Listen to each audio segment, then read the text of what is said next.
ce qu'on peut qualifier de téléstress. C'est l'ensemble de ces informations qui nous viennent d'une distance qui est au-delà de notre capacité d'action. Donc télé, c'est à la fois dans le sens de loin, et puis via aussi la télévision.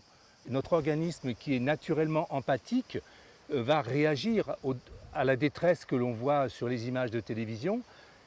Notre corps va se mettre en situation de pouvoir agir, mais en fait ne peut pas agir. Donc toutes ces informations qui nous viennent du monde entier sont génératrices de stress qui devient chronique et donc source de maladie. Pour moi, une dimension déjà fondamentale, c'est de se couper au maximum de toutes ces informations auxquelles on ne peut pas répondre par une action. Moi, je dois avouer que quand quelqu'un me parle de quelque chose sur lequel je ne peux pas agir, je demande à la personne, est-ce que tu me dis ça parce que ça te soulage ou est-ce que tu attends de moi une action? Ça me paraît être une notion fondamentale, cette notion de champ d'action et de champ d'information. Il y a 70-80 ans, chacun de nous vivait, ou la plupart d'entre nous vivions dans un village.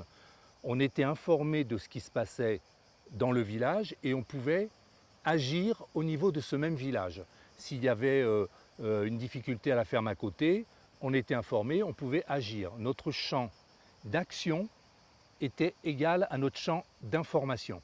Il y avait peu de stress chronique, voire pas. Là, on est devenus des, entre guillemets, citoyens du monde. On reçoit des informations du monde entier, mais par contre, notre champ d'action n'est même plus le village, il s'est encore rétréci.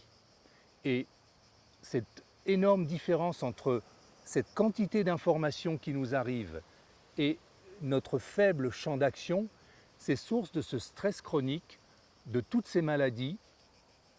En tout cas, c'est une très forte contribution à l'ensemble des maladies, à l'anxiété, à la dépression, et puis à ce qui est en train d'être une véritable épidémie, le burn-out.